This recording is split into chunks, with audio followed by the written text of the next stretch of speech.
Olá, comecem a ser todos muito bem-vindos ao vivo, dia 1 de julho, começando agora a 15ª live. Tudo bom? Aquecendo os motores aqui. Olá, Estela, tudo bom, Aragon? Estamos começando pontualmente, hoje, dia 1º de julho de 2020. Tudo bom, Silvio?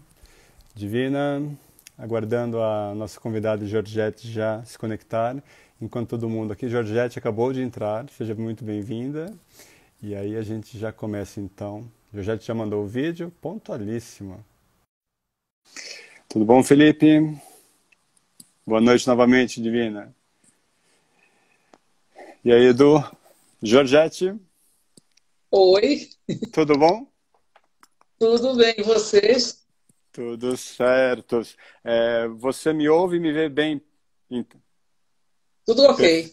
Perfeito, Eu não então. sei se você está me ouvindo bem. Estou te ouvindo perfeitamente e te vendo também. Tudo certinho, tudo certinho. Então tá bom. Então tá, então vamos começar pontualmente. Enquanto o pessoal vai entrando, eu já começo lhe agradecendo pela gentileza da parceria e a honra que é recebê-la aqui no Diálogos Entre Nós.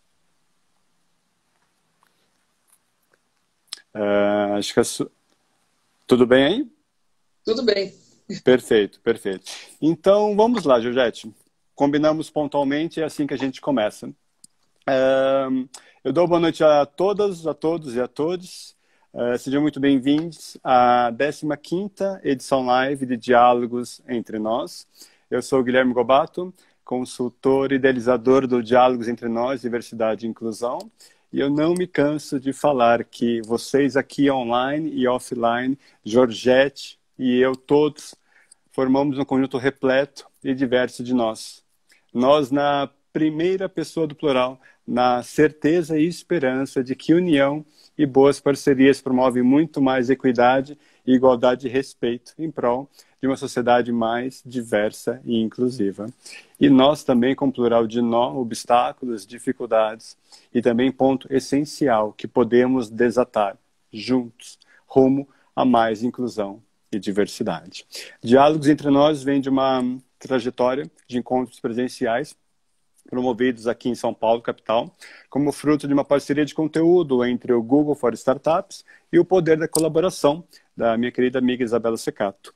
Foram encontros transversais e interseccionais que começaram em setembro com o tema étnico-racial, onde Georgette estava ali na primeira fila recebendo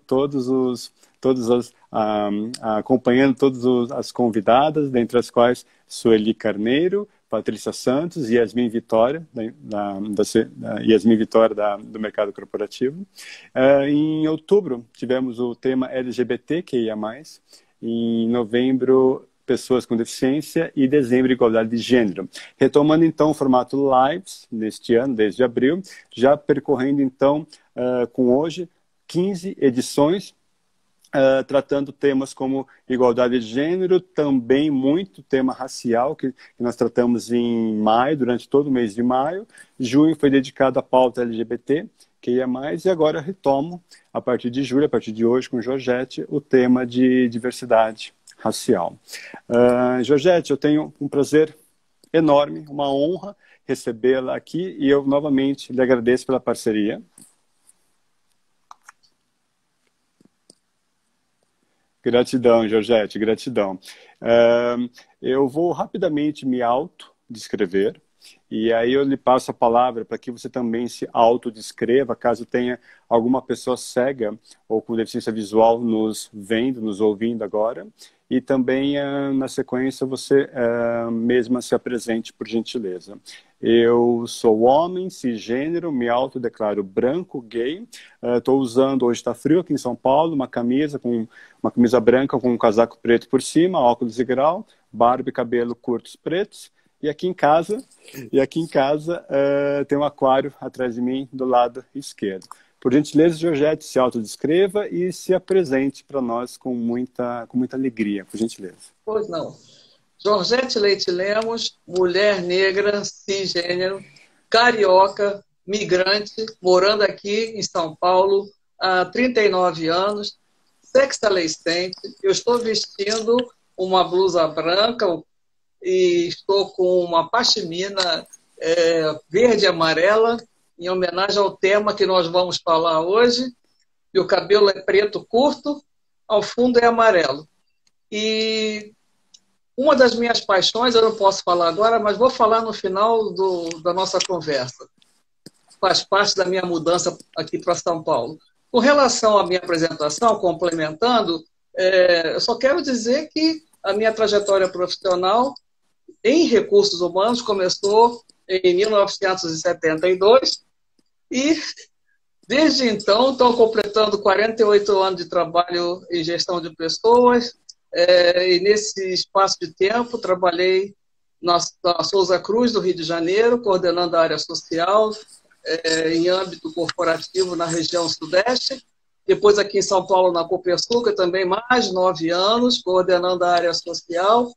E nos últimos 30 anos, eu dirijo a minha própria empresa. Então, essas acho que são informações básicas. O Guilherme, antes de começar, eu gostaria de fazer aquele tributo a Luísa Bairros. Pode ser? Por gentileza, você aqui manda. Eu venho com isso na minha mente já há alguns dias e eu acho que nós precisamos sempre referendar, sempre lembrar, homenagear. Ainda há pouco nós homenageamos a Sueli Carneiro, que fez aniversário, né? E hoje eu quero fazer um tributo a Luísa Bairros, a ex-ministra. Ela faleceu dia 12 de julho, então nós não estamos comemorando aniversário, então lembrando o afastamento dela físico, né? Ela faleceu aos 63 anos. E eu trago essa lembrança dela aqui pela pessoa excepcional, simples, afável, e pela política aguerrida que ela foi, lutando pelas questões da cidadania negra e do empoderamento e dos direitos da mulher em geral. A Luísa compôs o Movimento Negro Unificado, até 1994, e ela tinha sonhos. Ela dizia o seguinte: não se trata mais de ficarmos o tempo todo implorando para que os setores levem em conta nossas questões, que abram espaço para que o negro possa participar. Essa fase efetivamente já acabou. Ela falava isso lá em 1994. Ela foi responsável pela criação da Lei 12.711, que abriu a possibilidade de cotas para a frequência em instituições federais de ensino superior, a cota não só para negros, mas também estendendo para as pessoas com deficiência, né? E a Lei 12.990, de 2014, que regulamentou as cotas públicas no âmbito da administração federal, com a reserva de vagas para os concursos públicos, né? E naquela época, 2014, eu a conheci em 2013, a grande aspiração dela era que as empresas privadas compreendessem a importância desta oportunidade de acesso para os negros e também criassem as suas alternativas, né? E nós estamos aqui também até hoje torcendo para que isso se efetive, mas que não demore muito. Perfeito, Georgette, uma genuína, uma sincera homenagem a quem veio antes e nos deixou precocemente, porque é fundamental sabermos quem veio antes, de onde nós viemos, para de fato saber para onde nós podemos ir. Então, gratidão por esta homenagem inicial à ministra Luísa Bairros. Georgette, eu vou rapidamente dar uma problematizada aqui sobre o tema de hoje, né, que é em diversidade racial, empresas cuja sustentabilidade tem que incluir a diversidade racial. E aqui eu me coloco numa posição de muita responsabilidade e humildade ao mesmo tempo.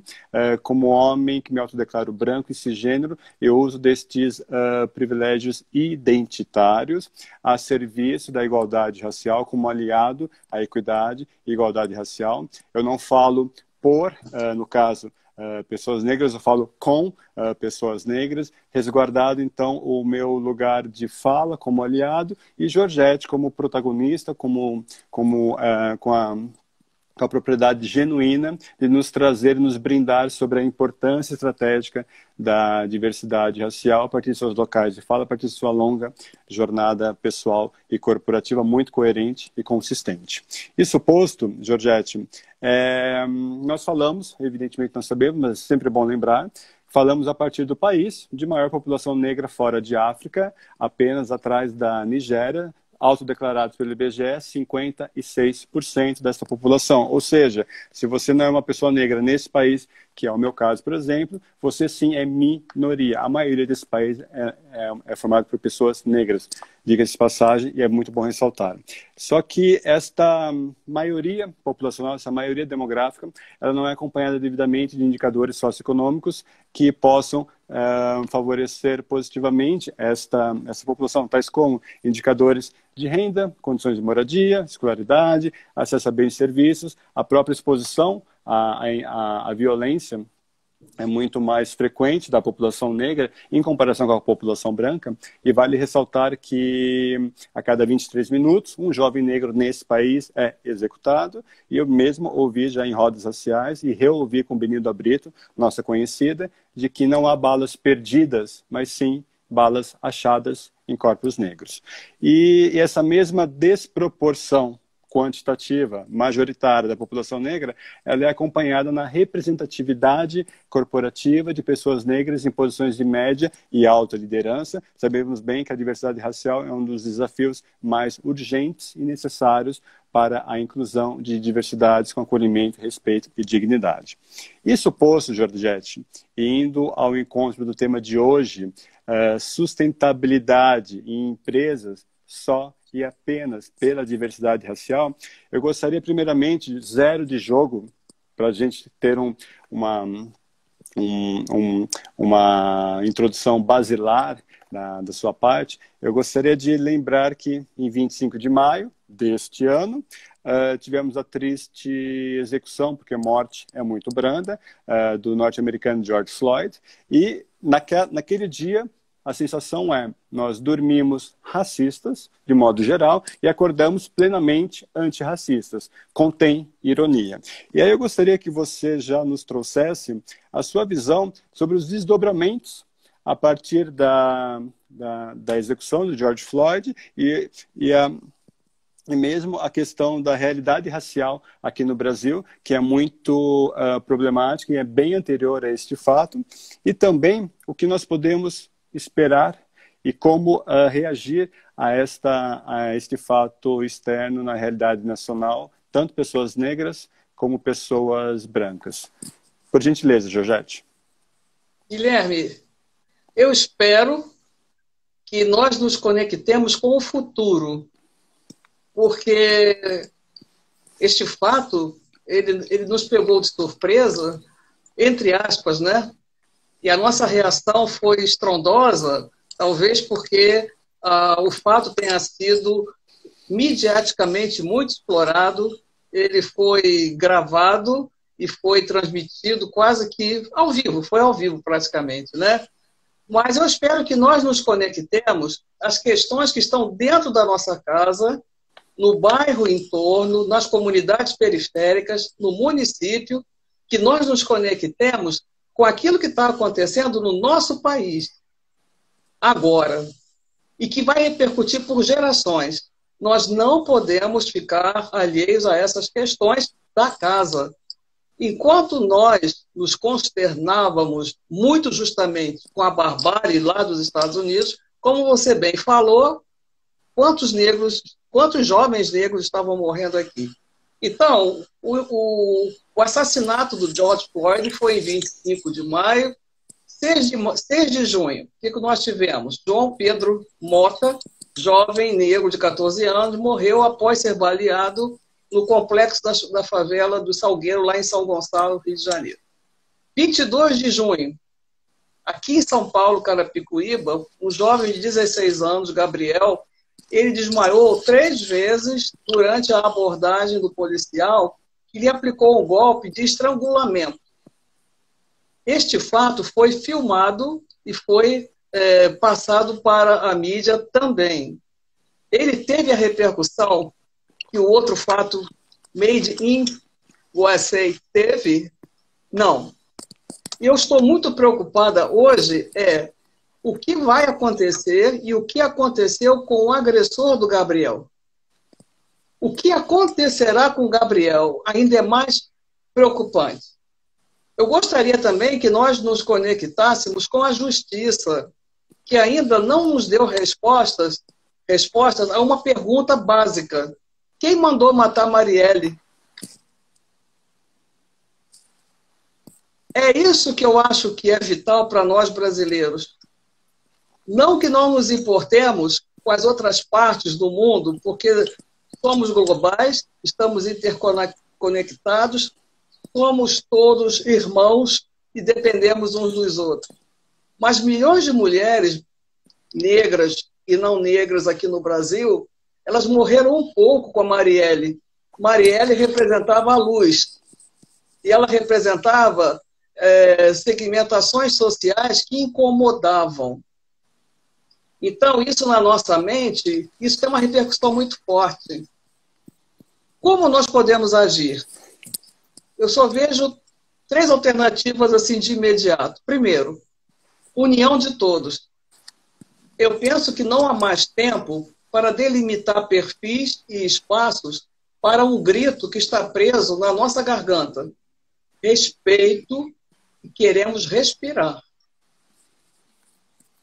Eu fico particularmente feliz em ver exemplos de atitudes como a do Theo Vanderloo, por exemplo, que cedeu espaço no LinkedIn para as mulheres negras. Também o Paulo Otávio foi um outro exemplo interessante, né? Eu acho que a ação hoje é alianças, todos aliados. E esses aliados surjam espontaneamente ou que eles sejam convidados, mas que adiram a causa com respeito. E, claro, o objetivo promoção do negro e não a sua autopromoção, né? O segundo ponto de ação é a organização. Alguns dos nossos movimentos talvez ainda precisem da expertise e dos recursos das empresas. As empresas são boas em planejamento, em organização, controle de resultados. Assim como elas também precisam dos talentos negros. Nós, profissionais de RH e gestão de pessoas, nós podemos e vimos agindo à frente das universidades corporativas, porque as organizações tornaram-se o quê? Grandes catedrais e grandes universidades. E ao promover ações de mentoria, ao promover ações de treinamento e desenvolvimento para o seu público interno, as empresas já estão fazendo parte do seu dever. Mas o que nós precisamos incrementar não é uma mentoria tradicional, é a mentoria reversa. Ter negros ensinando a sua história, seus conhecimentos, habilidades e atitudes e valores aos não negros dentro das organizações. Nós temos muita coisa para contar. As empresas não podem, e algumas não estão se limitando a atuar somente na crise. Porque crise, com relação à raça negra, não é crise. É uma doença crônica, provocada pela desigualdade de acesso à educação, trabalho e renda. Essa trilogia, eu venho defendendo isso há décadas. Enquanto nós não tivermos condição de acesso à educação, trabalho e renda, nós vamos ter sempre essa defasagem e esse jogo de privilégio. As empresas têm os seus programas de responsabilidade social, muitas relacionam esses programas aos objetivos do desenvolvimento sustentável, e esses objetivos, eles dão o caminho de como as empresas podem e devem se comportar para eliminar pobreza, para prover acesso à alimentação, à educação, à igualdade de gênero, etc. Agora, por ocasião da crise, as empresas signatárias do Pacto Global ONU, elas fizeram uma apresentação de todas as suas ações. O Pacto Global está mantendo essa informação, inclusive atualizada, E eu sugiro que quem não crê que as empresas fazem alguma coisa, que entre no site da ONU Pacto Global, empresas signatárias.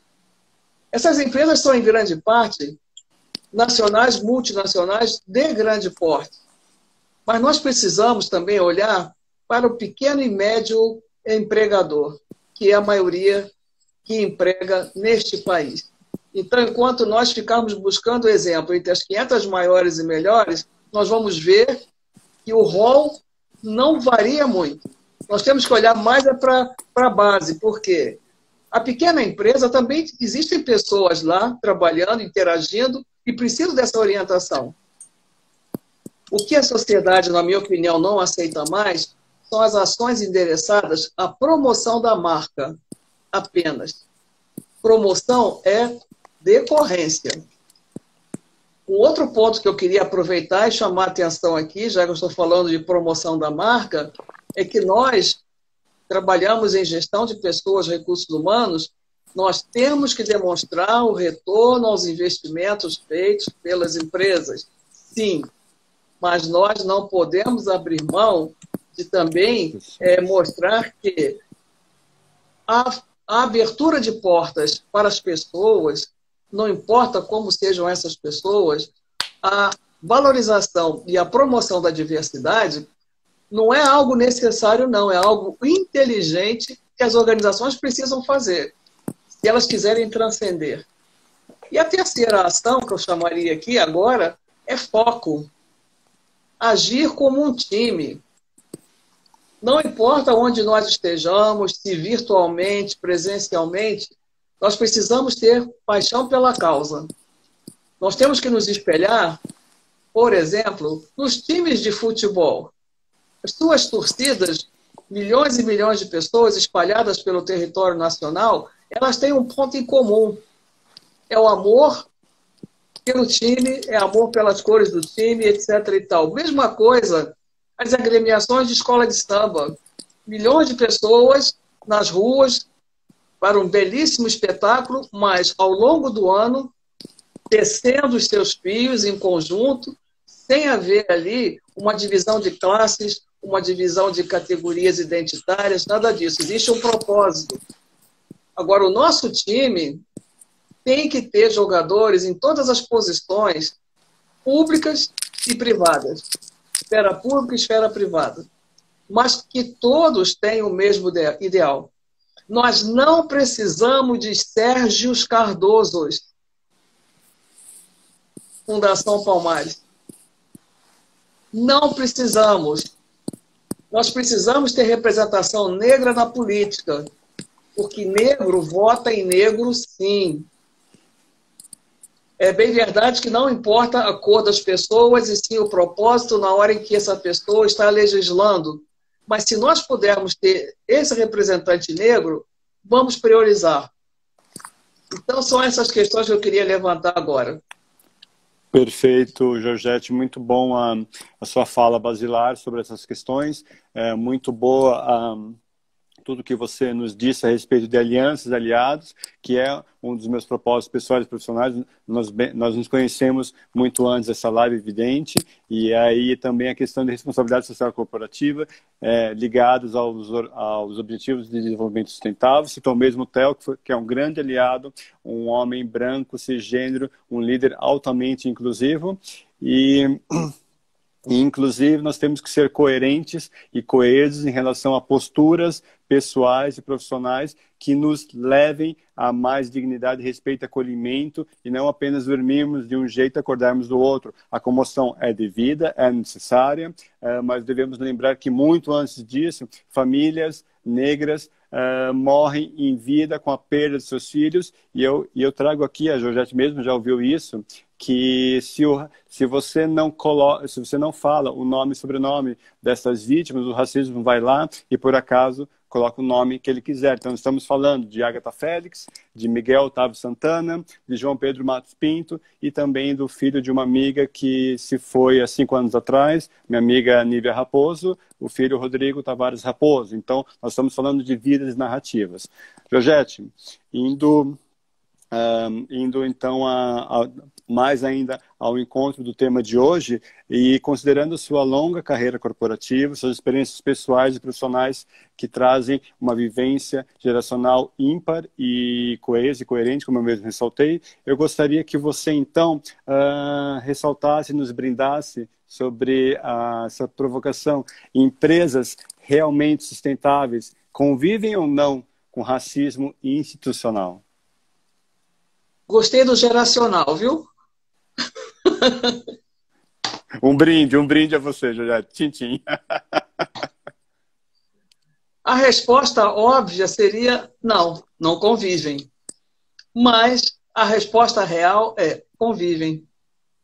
Só que essas empresas, elas crescem, não se desenvolvem e não se perenizarão. Porque elas vêm crescendo, crescer economicamente, mas elas não terão a sustentabilidade plena, porque elas só estão focando a dimensão econômica sem equilibrar a socioambiental e educacional. E pela definição de sustentabilidade, que eu faço questão de trazer aqui do Guia Sustentabilidade para o RH, do nosso amigo Ricardo Voltolini, tem lá posto o seguinte: a sustentabilidade é uma nova forma de pensar e fazer negócios com ética, transparência e integridade, respeito à diversidade, valor compartilhado para todos os públicos de interesse e cuidado com o meio ambiente. É um jeito de pensar e fazer negócios quando faz parte do planejamento estratégico das empresas. Pois bem, o respeito à diversidade ele está implícito nesse conceito de sustentabilidade. Então, por isso que eu digo, aí eu completei com a diversidade, com a diversidade racial. Respeito à diversidade é um valor, então, intrínseco à sustentabilidade. Ele só existe se tiver o engajamento de cada uma das pessoas que compõem essa organização. Então, não dá para entender como uma empresa que pratique o racismo, que tenha raízes, valores permeados pelo racismo, por exemplo, como é que ela pensa em atingir o público negro que consome 1,9 trilhões por ano? Quer dizer, para isso serve, para consumir, para trabalhar também, mas para trabalhar em que níveis, né? Então, para nós falarmos do racismo institucional, nós vamos lembrar primeiro do racismo estrutural. O nosso Brasil, ele tem uma história de racismo.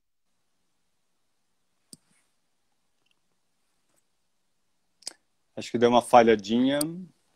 Perdão, o nosso país tem um histórico de racismo estrutural que pode ser exemplificado pela Constituição de 1824. Foi a primeira Constituição do Brasil que proibiu o acesso do negro ao estudo. Quer dizer, isso é estruturante. Não pode estudar negro. Depois, 1850, proibia a aquisição de terras. Depois, em 1890, a lei da vadiagem, quer dizer, houve aquela soltura dos negros do ambiente de escravização para a rua, sem qualquer preparo, em 1888. Aí, 2 anos depois, esses negros que não foram preparados para nada, sem estudo, sem trabalho, sem preparação técnica para trabalho, eles ficavam onde? Na rua. Aí a lei da vadiagem vinha e prendia, perseguia. Então, isso é estruturante. Hoje, quando eu comecei a ler essas questões aí, eu fiquei lembrando de hoje, né? Quem está na rua hoje, quem não está com qualificação profissional e fica perambulando pelas nossas ruas, qual é a cor dessas pessoas? Quem tem as suas mercadorias tomadas pela polícia, mercadorias estas que vão, não sabemos para onde, e não tem uma outra forma de sobrevivência. Já o racismo institucional, ele é a entrada dessas ações estruturantes para dentro das empresas. E as empresas, elas não podem fazer como o racismo estrutural.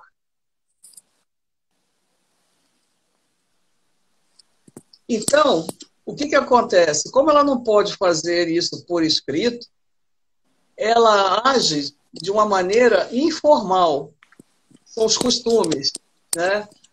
Que impedem o acesso da pessoa negra, por exemplo, desde a sua entrada ao seu desenvolvimento dentro da organização, somente porque é negro. Essa manifestação por parte das instituições públicas, nós podemos lembrar a forma, por exemplo, com que determinados organismos públicos se comportam com as pessoas negras, diferentemente da forma de comportamento como ela se comporta com pessoas brancas. Então, assim como as organizações podem ter esse...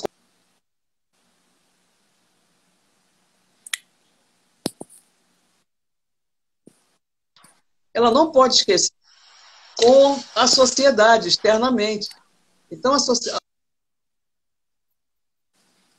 a organização, ela expande esse racismo institucional para o seu cliente, para a comunidade em torno, para toda a sua cadeia de valor.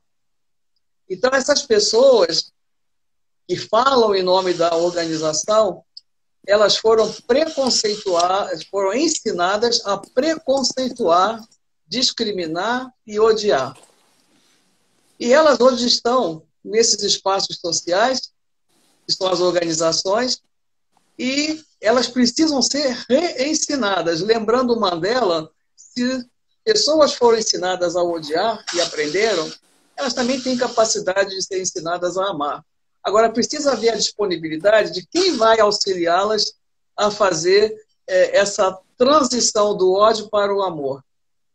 Eu, particularmente, eu acredito muito na geração alfa e na geração Y. Geração alfa e Y que estão livres daquelas amarras, daquela educação depositária em que nós, mais antigos, da geração tradicional, baby boomers, nós nos aprisionamos. Então, a geração Y, a geração alfa, ela não está mais sendo doutrinada por aqueles saberes ultrapassados de séculos atrás. Então, a minha esperança é que essa geração nos liberte, né? Não esquecendo que racismo é crime.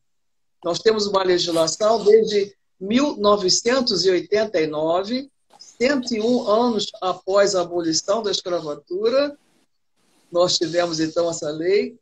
Agora, eu não conheço ninguém que tenha sido preso e esteja cumprindo pena porque foi pego num ato racista.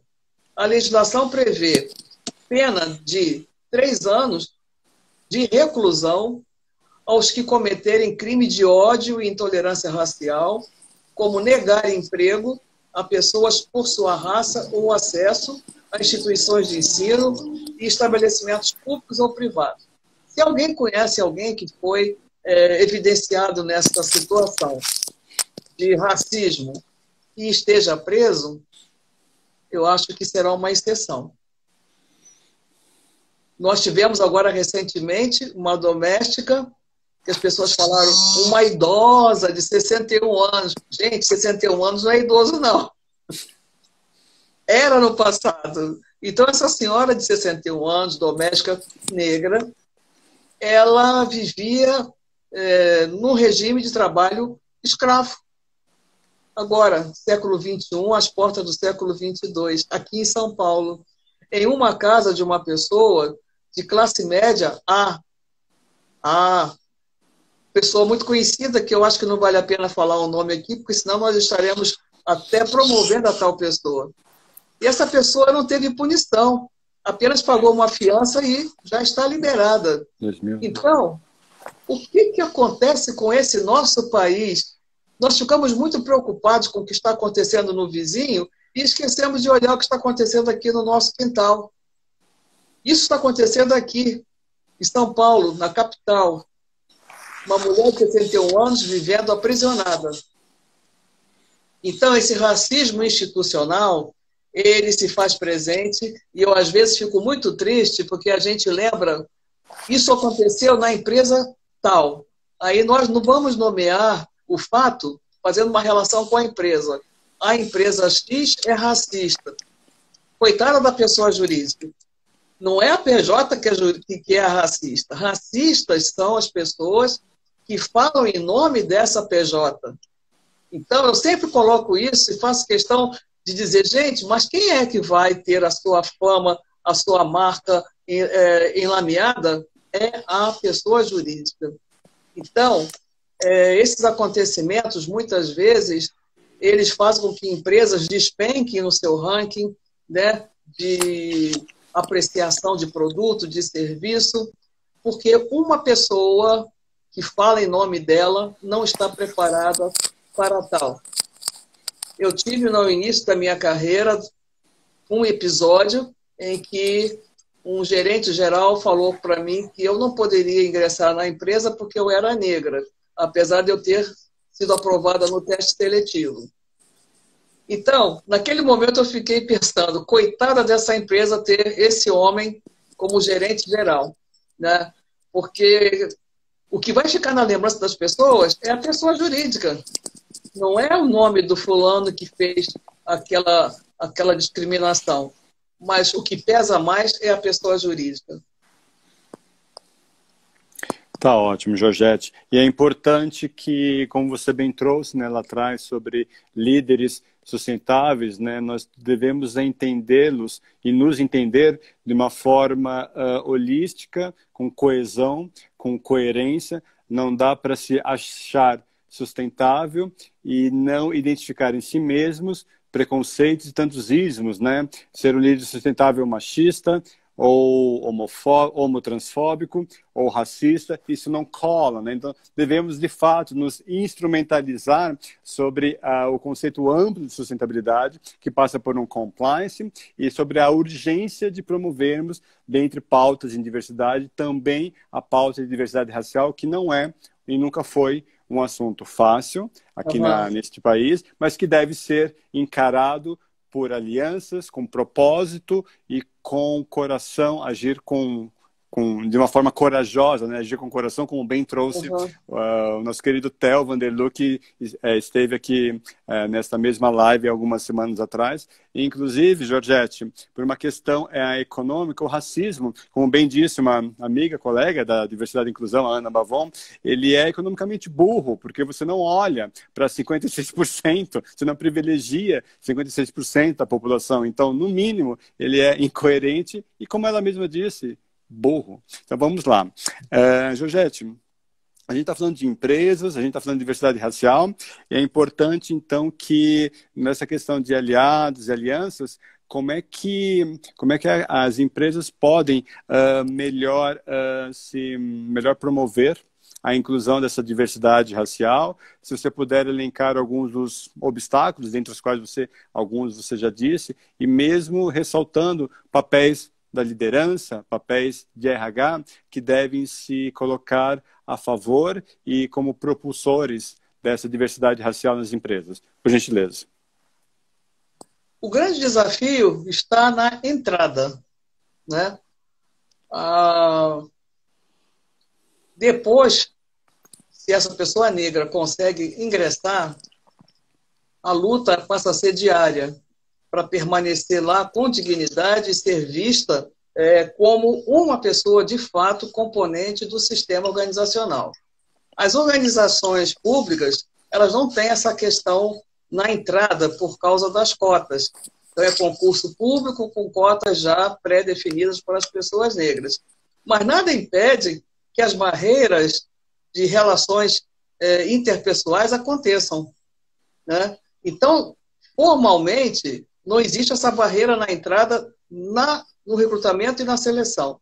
Mas lá dentro, depois, na convivência, aí as coisas acontecem normalmente como acontece na sociedade, né? Agora, as empresas precisam ficar atentas a tudo isso que você falou, né? Somos quase 109 milhões, consumimos 1,9 trilhões, Agora, a renda do negro, ela está concentrada nas classes D e E, 74%. Então, o que está havendo de diferente aí?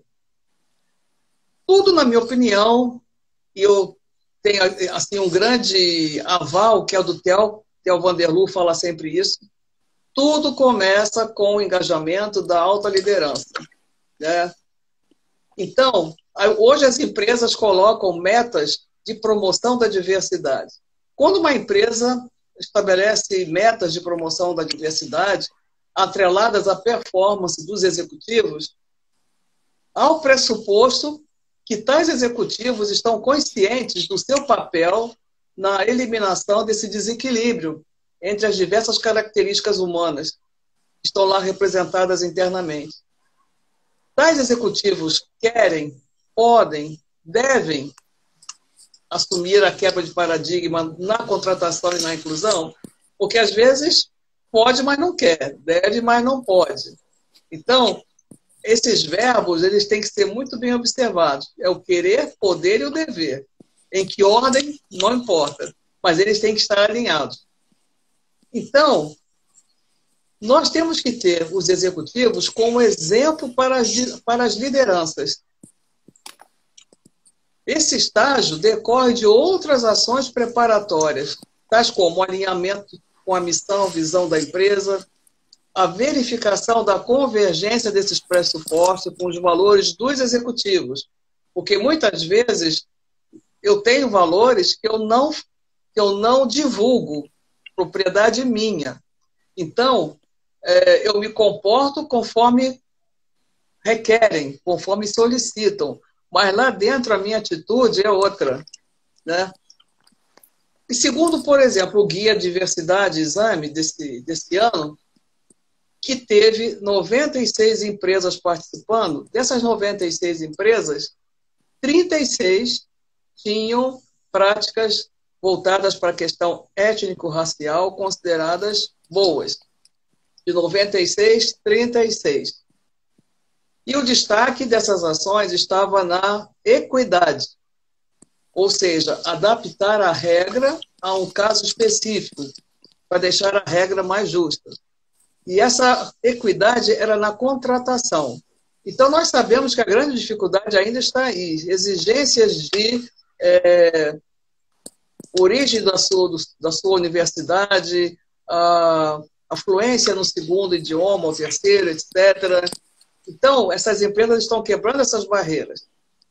Nós precisamos cuidar que as organizações não fiquem apenas nos programas de promoção da diversidade racial, restritos à admissão de estagiários, trainees, que são desligados após o término do contrato. Então, nós temos que observar isso. Nós temos que alinhar os processos de gestão de pessoas a esta realidade. Recrutamento hoje, ele está quase que 100% automatizado em todas as suas etapas. Então, existe uma estruturação de banco de dados, pré-determinação das avaliações comportamentais, de competências. Em tese, nós temos recursos para encaminhar para a seleção aqueles candidatos mais adequados às expectativas da empresa. O alinhamento ao fit cultural, né, que mostra quando o candidato possui ideias alinhadas ou não com a visão e missão da empresa, isso hoje é imprescindível. E a inteligência artificial, ela faz com que esse sistema, ou faz com que o sistema entenda qual o algoritmo da empresa e indica os candidatos que realmente vão dar, entre aspas, dar match com essas vagas. Pergunto, nós estamos preparando os nossos jovens negros para elaborar seus currículos para dar match com as empresas? Isso é fundamental hoje. Então, nós temos uma seleção às cegas, que eu particularmente acho que foi uma solução muito interessante. Essa seleção às cegas, ela flui independentemente do gênero, idade, curso, faculdade, mas eu destaco o seguinte: o quanto nós precisamos reconhecer que temos vieses inconscientes e até precisamos de meios para a autocorreção. Então, essa seleção às cegas, ela veio porque existe um fato. Nós, profissionais que selecionamos, temos vieses inconscientes e nem sempre esses vieses são claros para nós. Minha sugestão caseira seria: corrija os vieses inconscientes. Treine, desenvolva as pessoas para que elas possam ter a oportunidade de identificar esses vieses. Porque todos nós temos esses vieses que eles foram sendo colocados na nossa mente desde a nossa mais tenra infância, reforçado na escola, na sociedade e nos meios de trabalho. Então, para corrigir os vieses inconscientes, faz-se um recrutamento às cegas. Quer dizer, mas eu espero que esse recrutamento às cegas ele não se perenize, né? Então, vieses inconscientes, eu acho que é um outro ponto fundamental para a empresa atuar. Fazer um censo para identificar como as pessoas percebem as suas dificuldades, né? Treinar, desenvolver, ter alternativas de mentoring ou coach para essas pessoas. Isso é vital. Eu vou dar um exemplo agora, que inclusive é de conhecimento público, por isso que eu vou falar o nome da empresa, porque eu achei assim muito bom. É o case LinkedIn. O recém-nomeado CEO do LinkedIn, ele, logo após a morte do George Floyd, ele fez uma reunião virtual com as suas equipes e as pessoas não precisavam se identificar. Então, ele queria que as pessoas se posicionassem, sugerissem ações com relação à questão da desigualdade racial nos Estados Unidos e as práticas da empresa. Ele partiu do pressuposto que as pessoas deviam estar num patamar confortável com relação à convivência racial. Mas não foi bem assim. E ele ficou surpreso, desapontado, porque os próprios funcionários do LinkedIn bombardearam de críticas, ofensas e se mostraram totalmente contrários ao avanço da questão racial na própria empresa. Então, isso acontece porque, veja bem, a boa intenção da empresa, representada pelo seu...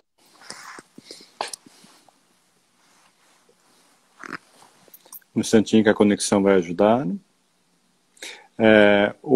A boa vontade da empresa, representada pelo seu... Da empresa, representada pelo seu CEO, e um estágio incompatível da convivência com a diversidade dentro da empresa. Então, tem que ser muito sensível essa percepção. Sensível e constante, porque ela pode mudar a qualquer momento, né? Pessoas mudam. Então, as empresas podem seguir uma trajetória, por exemplo, que parta sempre de um senso interno. Qual é o perfil que eu tenho? Está equilibrado? Não está equilibrado? Criar um comitê, e que esse comitê realmente ajude a empresa a construir as políticas e o plano de ação. E esse comitê é interessante porque ele acaba sendo um filtro de toda a organização, da percepção da organização. Manter uma comunicação efetiva, interna e externamente, durante todo o processo. Alinhar a diversidade com os valores e estratégia do negócio. Nós falamos lá na frente que a sustentabilidade tem que estar alinhada ao planejamento estratégico, mesma coisa a diversidade. Realinhar os processos de gestão de pessoas. Incluir diversidade na cadeia de valor, engajar os fornecedores, distribuidores, clientes, consumidores. E definir estratégias. Não existem fórmulas prontas. Cada realidade terá a sua solução. Mas essa seria, em linhas gerais, uma trajetória. Você me perguntou de obstáculos. Eu digo que nós temos um grande obstáculo. A gente carrega isso. É a culpa. Nós temos que eliminar a culpa. Porque enquanto nós considerarmos que somos culpados pela situação atual, a tendência vai ser fugir dessa abordagem. Então, primeira coisa, não se julgue culpado. Não há culpados nessa história agora. E lá atrás, a própria cultura, a própria civilização da época fazia com que aquelas pessoas também tivessem determinados comportamentos, eles não se sentiram culpados. Agora, nós temos que alavancar isso, de peito aberto. Eu considero que a solução começa em cada um de nós. Quando falamos em discriminação racial, racismo institucional, a reação normalmente é de fuga. Esse assunto ele não tem uma digestão fácil no meio corporativo. Diversidade ampla, sim, tem.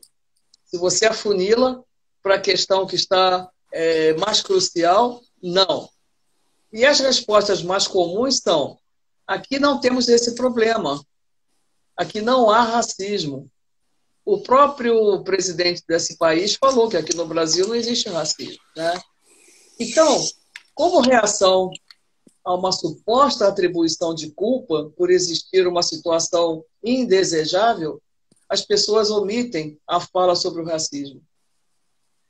Acho também que nós devemos ter uma comunicação não agressiva com o nosso interlocutor. Ele não pode se sentir como um antagonista, mesmo que ele seja. Nós queremos colocar um produto novo na mente das pessoas. Então, nós temos que ter mecanismos para poder chegar a essas pessoas que estão fugindo desse produto, que é o respeito, que é a promoção da diversidade racial. Existe um gap inimaginável, na minha opinião, entre o que as pessoas negras têm para informar sobre a construção do racismo e a verdadeira história e o que foi informado para as pessoas não negras, visando estabelecer a superioridade branca. Existe medo que ocorre por ter que vir a conviver com as pessoas das quais sempre as pessoas racistas ouviram atributos negativos. A argumentação daqueles que querem manter a separação entre as pessoas apenas pela cor. Assim como foi construído todo um arcabouço de informações odiáveis sobre as pessoas negras, nós temos que, juntos, desconstruí-lo. Enquanto esses fatores não forem superados, nós teremos a entrada de pessoas negras nas empresas, mas corremos o risco de ter essas pessoas como verdadeiros tokens. Ou seja, as empresas ou os ambientes admitem, suportam a entrada dessa pessoa, mas ela fica ali como uma representação figurativa de que, olha, aqui não tem racismo. Nós temos até uma pessoa negra trabalhando aqui na área, uma pessoa negra. Eu não sou racista. Eu tenho um amigo negro. Agora, eu tenho um pensamento sobre a questão do token. Cuidado, porque tem o token samambaia, que fica realmente ali plantado, mas tem o token inteligente, o token que tem alma. Robô hoje não tem alma? Aliás, robô hoje não tem sentimento, não expressa sentimento? O token também. Eu falo do token inteligente, aquela pessoa que, sabendo que ela é aceita apenas para figurar no ambiente, ela suporta isso como uma estratégia de avanço, porque ela está dentro. Particularmente, acho que nós podemos superar situações quando nós estamos dentro do olho do furacão, não do lado de fora. Então, você dentro do ambiente que não quer outras pessoas iguais a você, você pode estabelecer um plano de ação e ir cooptando pares. Você vai, aos poucos, informando, educando outras pessoas, trocando informações, e você vai estendendo um outro comportamento, uma outra visão dentro daquele ambiente que antes renegava a sua presença.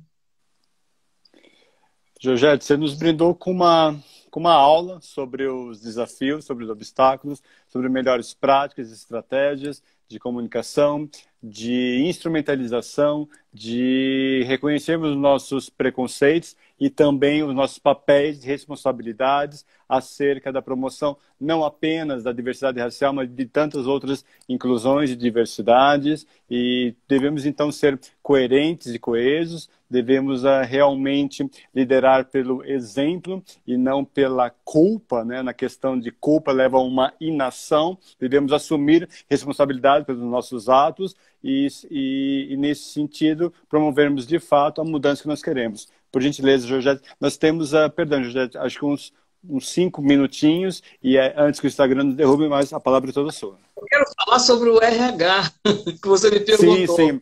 E aí, eu só te perguntar, só te pediria gentileza, Georgette, então, que provavelmente uns 4 minutos finais, que você já emenda as suas considerações finais, e aí a gente se despede de todo mundo, por gentileza.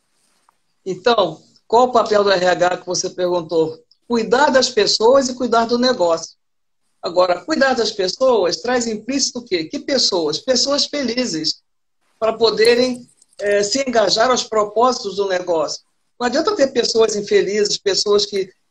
Eu recebo cada mensagem de pessoas que se sentem assim humilhadas dentro das organizações só por causa da cor da pele. Então, nós precisamos de pessoas felizes. Essas pessoas precisam ser respeitadas, terem o seu valor intrínseco reconhecido. Porque gente tem valor intrínseco, coisa é que tem valor extrínseco, né? Caso contrário, nós vamos promover a diversidade como meio para obter resultados não sustentáveis. Aí a sustentabilidade passa a ser utopia. Quando nós temos pessoas infelizes, elas não vão corroborar com os anseios da empresa. Cabe ao RH, a partir do apoio total e irrestrito de todos os ocupantes de cargos no alto escalão executivo, porque o RH não pode dar a palavra final, né? Ele tem que consensar com todos lá, e também ter o apoio das lideranças, porque às vezes nós nos preocupamos com o alto escalão, mas nós temos aqui no meio cupins corroendo toda a estrutura. Então nós não podemos abrir mão de ter do nosso lado as lideranças. E o papel da liderança é ser o exemplo, é ser mais um guardião, auxiliando ao RH nesse fiel cumprimento de todo o ferramental de compliance social. Manter comunicação direta, liderança sempre próxima às suas equipes, relações interpessoais positivas. Agora, a liderança precisa ser preparada e contratada para também ser gestor de gente. Ser gestor de gente, porque às vezes a liderança é contratada para ser gestor de processo. E, para finalizar, luzes no final do túnel.